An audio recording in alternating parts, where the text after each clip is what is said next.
Welcome to Soralaw, where we delve into the most mysterious and unsettling cases that leave us questioning everything we think we know. Today, we explore the haunting story of Lily Thornton, a mother of three whose sudden disappearance left the small town of Brooksville, Florida, reeling. What began as an ordinary day in May 2018 quickly spiraled into a complex web of deception, betrayal, and unanswered questions. As we dig deeper into Lily's life, we uncover the chilling secrets that may have led to her vanishing without a trace. Stay with us as we peel back the layers of this enigmatic case, where every new revelation is more shocking than the last. In the heart of Brooksville, Florida, Lily Thornton was known as a loving mother and a cherished member of her community. At 34 years old, Lily had built a life that many admired. Her friends described her as vivacious, caring, and always the life of the party. She had an infectious laugh that could light up any room, and her children were the center of her world. But behind the picture-perfect exterior, Lily's life was anything but simple. After giving birth to her daughter Emma, her marriage to Mark Thornton began to crumble. What once was a passionate love affair had turned into a cold and distant relationship. Mark, a successful but controlling real estate agent, had grown increasingly critical and detached. Lily tried to make it work for the sake of their daughter, but after years of emotional strain, the couple finally decided to call it quits. Determined to start fresh, Lily moved to Brooksville and took a job at Serenity Salon, a popular local hair salon. The change of scenery and the new job brought some much-needed stability to her life. Lily quickly became a beloved figure at the salon, known for her ability to connect with clients and her warm, welcoming nature.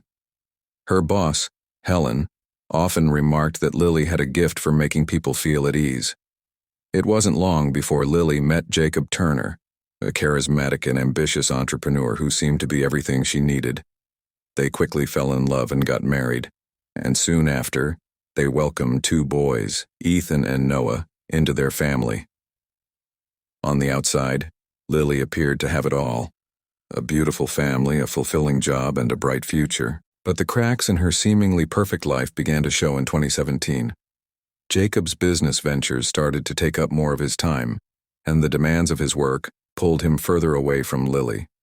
What started as late nights at the office turned into frequent business trips, and before long, the couple's relationship began to deteriorate. Lily, who had once been the center of Jacob's world, now felt like she was being pushed to the sidelines. By early 2018, Lily and Jacob had decided to separate. They began working on a custody arrangement for their children, but the process was anything but amicable. Their once loving relationship had devolved into a series of bitter arguments and accusations. Despite the turmoil in her personal life, Lily remained focused on her children and her job. She was determined to create a stable and happy environment for her kids, no matter how difficult things became with Jacob. Lily's day started like any other. She woke up early, made breakfast for her children, and got them ready for the day. It was a Saturday, and she had a full schedule of clients at Serenity Salon. But this wasn't just any Saturday. It was the day before her birthday, which also happened to coincide with Mother's Day. Lily was looking forward to a weekend of celebration, planning to spend the day with her children and catch up with friends and family. After dropping the kids off with their father, Mark, Lily headed to the salon. She was in good spirits, according to her colleagues. Helen, her boss, remembered how Lily was excited about the upcoming weekend and had already made plans to take the kids out for a special birthday lunch.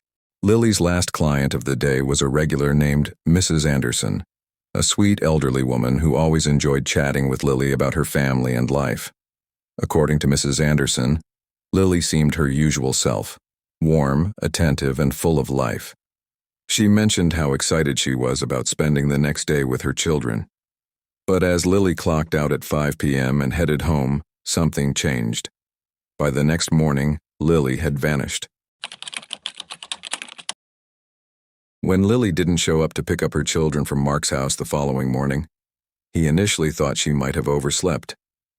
But as the hours ticked by with no word from her, he began to worry. Mark tried calling her several times, but each call went straight to voicemail.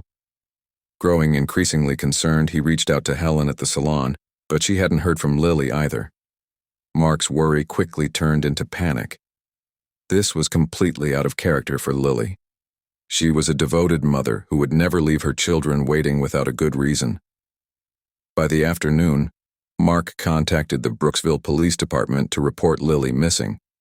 The police acted quickly, launching a search that included canvassing the neighborhood, checking with local hospitals, and reaching out to Lily's friends and family.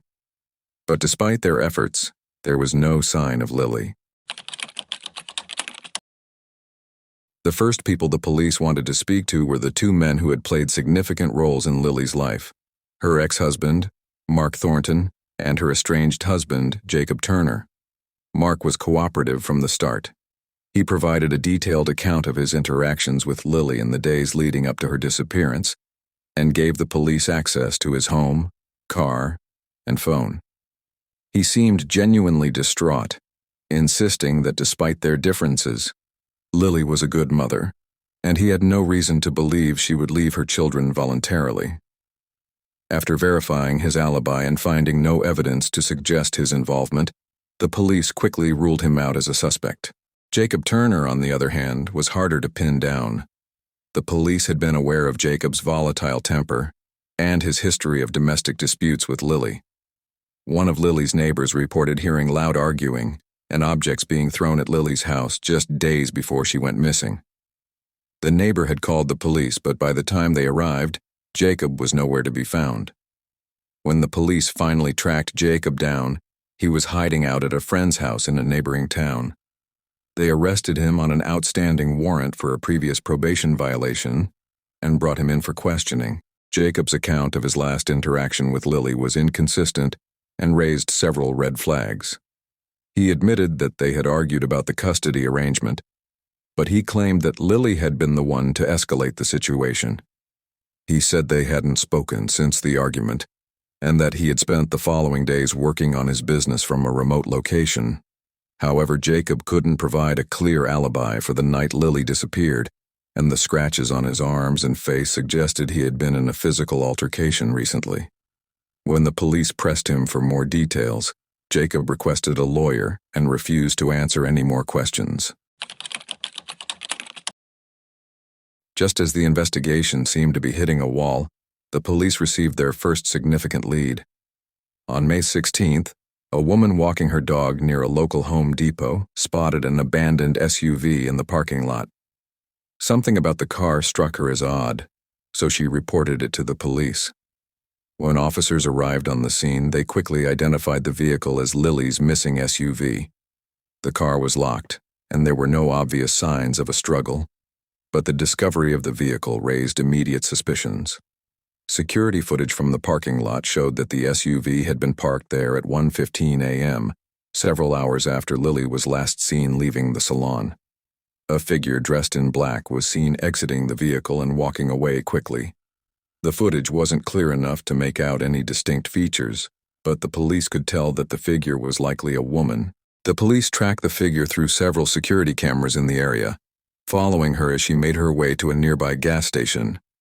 There, the woman entered the store, borrowed the clerk's phone to call a cab, and spent several minutes talking about seemingly random topics, including the dangers of drug use and a wild night out with friends. The clerk, who found the woman's behavior strange, remembered her clearly and was able to provide a description to the police. The cab driver who picked up the woman confirmed that he had dropped her off at an apartment complex on the other side of town. With this information, the police were able to narrow down their search and soon identified the woman as Megan Riley, a new stylist at Serenity Salon. Megan Riley had only been working at Serenity Salon for about a month before Lily disappeared. She had kept a low profile, not interacting much with her colleagues outside of work, but as the police began to dig into Megan's background, they discovered that she wasn't who she claimed to be. Her real name was Samantha Collins, and she had a history of using multiple aliases to evade the law. Samantha had a troubling past, filled with instances of fraud, identity theft, and a string of broken relationships that often ended in violence. Former co-workers from her previous jobs described her as paranoid and unpredictable, with severe mood swings that made others uncomfortable.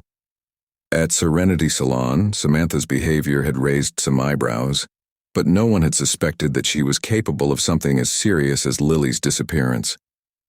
The more the police uncovered about Samantha's past, the more convinced they became that she was involved in Lily's vanishing. They learned that Samantha had a history of obsessive behavior, often fixating on one person in her life and becoming increasingly possessive and controlling. In this case, it appeared that Lily had been the target of Samantha's obsession. On May 18th, the police tracked Samantha down to a rest stop miles away from Brooksville. She was living out of her car, which was packed with all her belongings. When officers approached her, they noticed that she had several visible injuries, bruises on her arms and face and a cut on her lip. Samantha claimed that she had been in a minor car accident, but the police weren't convinced. A search of Samantha's car turned up several items that raised even more suspicion. Among her belongings were personal items that belonged to Lily: her wallet, her phone, and a bracelet that her daughter had given her for Mother's Day the year before. The police also found cleaning supplies, including bleach and rubber gloves, as well as a large plastic container that had been hastily wiped down. But the most damning piece of evidence was found in a storage unit that Samantha had rented under one of her many aliases. Inside, police discovered a bloody dress, a pair of scissors, and several garbage bags filled with what appeared to be cleaning rags. DNA tests confirmed that the blood on the dress and the scissors matched both Lily and Samantha. As the evidence against her mounted, Samantha refused to cooperate with the police. She denied any involvement in Lily's disappearance and claimed that she had found the items in her car and storage unit while dumpster diving. But the police weren't buying it. Samantha Collins was charged with identity theft, grand theft auto, and obstruction of justice. But without Lily's body, the police struggled to bring a murder charge against her. The case became a media sensation, with reporters flocking to Brooksville to cover the trial. Throughout the proceedings, Samantha's behavior became increasingly erratic. She frequently interrupted the court, shouting obscenities at the judge and the prosecution. At one point, she even attempted to fire her defense attorney, insisting that she would represent herself. The judge eventually ordered a psychiatric evaluation, and although Samantha was initially deemed competent to stand trial, her outbursts continued to disrupt the proceedings. As the trial wore on, the prosecution presented the mountain of evidence they had collected against Samantha. They argued that she had become obsessed with Lily and had plotted to kill her in a fit of jealousy and rage. They theorized that after killing Lily, Samantha had dismembered her body and disposed of the remains in an unknown location, using the cleaning supplies found in her car and storage unit to cover her tracks. But without a body, the defense was able to cast doubt on the prosecution's case. They argued that the evidence was circumstantial and that there was no definitive proof that Lily was dead, let alone that Samantha had killed her. After weeks of testimony and deliberation, the jury returned with a verdict. Samantha Collins was found guilty of identity theft, grand theft auto, and obstruction of justice. She was sentenced to 20 years in prison, but the lack of a murder conviction left many feeling that justice had not been fully served. Lily Thornton's family was left in limbo, unable to find closure as the case dragged on. The Brooksville community was shaken, and the question of what really happened to Lily continued to haunt those who knew and loved her. Thank you for joining us on this deep dive into the mysterious disappearance of Lily Thornton. This case is a stark reminder that not all stories have neat endings, and sometimes the truth is more elusive than we could ever imagine. Here at Soralaw, we're committed to exploring the cases that leave us with more questions than answers, and we hope you'll continue to join us on this journey into the unknown. If this story has intrigued you, don't forget to subscribe and hit the notification bell so you won't miss our next investigation. Until next time, stay vigilant And remember, sometimes the darkest secrets are the ones we never see coming.